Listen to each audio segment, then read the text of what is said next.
آپ انسان کو مانتے ہو ایوولوشن ہو رہا ہے, ارتقاء, اردو میں ارتقاء کہتے ہیں اس کو. یہ کیا ارتقاء ہے یار کہ دیکھو ارتقاء, بندر کروڑوں سال ترقی کرتے کرتے انسان تک پہنچ جاتا نا, یہ ہوتا نا ارتقاء.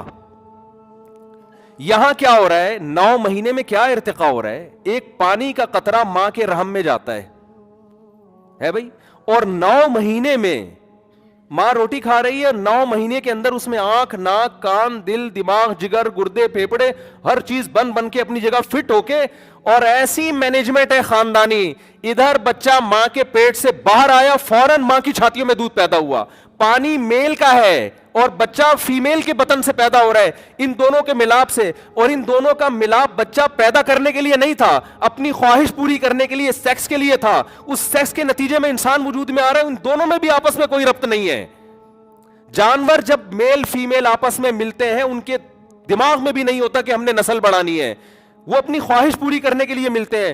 لیکن فطرت نے ایسی زبردست مینجمنٹ کی ہوئی ہے, ان کی خواہش پوری کرنے کے جذبے کو ان کی بریڈنگ کا ذریعہ بنا دیا. یہ بھائی ایسی مینجمنٹ اللہ کی قسم کروڑوں اربوں کھربوں سال میں بھی آٹومیٹیکلی خود بخود نہیں ہو سکتی.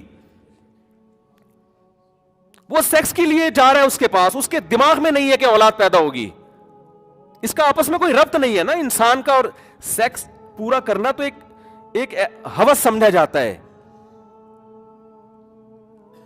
ایک ہوس سمجھا جاتا ہے. میل فیمیل کی طرف مائل ہوتا ہے اولاد پیدا کرنے کے لیے نہیں.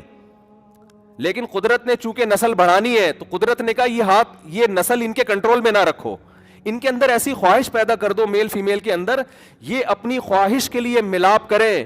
اور فطرت اس ملاپ سے ایک نیا کام لے رہی ہے, انسانوں کی نسل بڑھانا, جانوروں کی نسل بڑھانا.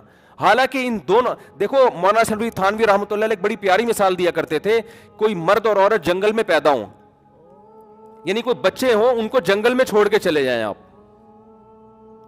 ان کو نہیں پتا ہوگا نا کہ ہم دنیا میں کیسے آئے. وہ غور کرتے رہیں گے سائنسدانوں کی طرح نا بیٹھ کے, انہیں کوئی بتائے کہ تم ایسے وجود میں آئے کہ مرد اور عورت کا ملاپ ہوا, اس میں پانی کا ایک گندا قطرہ, اور وہ قطرہ دکھا دیا جائے کہ یہ ہے, اس میں ایسی صلاحیتیں ہیں کہ یہ جب ایک خاص پروسیس کے تحت ماں کے رحم میں گزرے گا تو اس میں آنکھ, ناک, کان, دل, دماغ, جگر, تم جیسا انسان پیدا ہو جائے گا.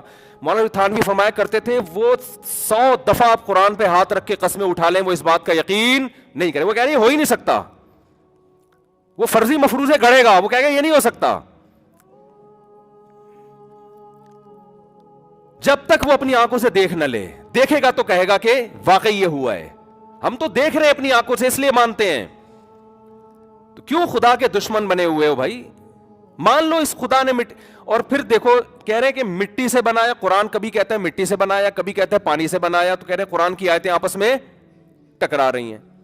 قرآن ہی پڑھ لیا ہوتا تو آپ کو پتا چل جاتا. قرآن کہہ رہے ہیں سورہ حج کے پہلا رکوع, یا ایھا الناس ان کنتم فی ریب من البعث, اے لوگو اگر تمہیں یقین نہیں آتا نا میں مٹی کو دوبارہ کیسے انسان بناؤں گا, فإنا خلقناکم من تراب, سب سے پہلے ہم نے تمہیں مٹی سے بنایا, ثم من نطفہ, پھر اس مٹی کو نطفے میں تبدیل کر کے پھر نطفے سے بنایا, ثم من مضغہ, پھر اس نطفے کو ہم نے من علقہ خون میں تبدیل کیا, ثم من مضغہ پھر گوشت میں تبدیل کیا.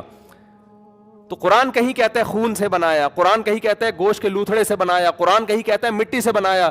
قرآن ان تمام اعتراضات کا ایک آیت میں جواب دے دیتا ہے کہ یہ ترتیب وار بنائے ہم نے.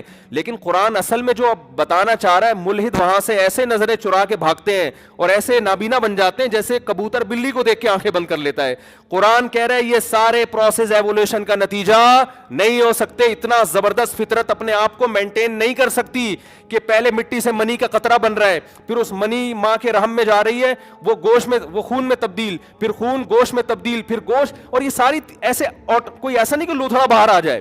جب تک ماں کے پیٹ میں خوبصورت انسان تیار نہیں ہو جاتا, انتہائی بدبودار ہوتا ہے, جب تک وہ تیار نہیں ہوتا انتہائی خوبصورت بن کے باہر نکلتا ہے, اور ادھر نکلتے ہی ماں کی چھاتیوں کے اندر خدا دودھ پیدا کر دیتا ہے. اے لوگوں اگر تمہیں شک ہے خدا تمہیں مٹی میں جانے کے بعد دوبارہ کیسے زندہ کرے گا, اللہ فرماتے ہیں اپنے ماضی کی طرف دیکھو, جو اس طرح سے 9 مہینے کے اندر اتنے پروسیس سے گزار کے انسان بنا سکتا ہے ایک پانی کو, وہ اس مٹی میں جان ڈال کے تمہیں دوبارہ بھی انسان بنا سکتا ہے. تو سوال میرا کیا تھا اور جواب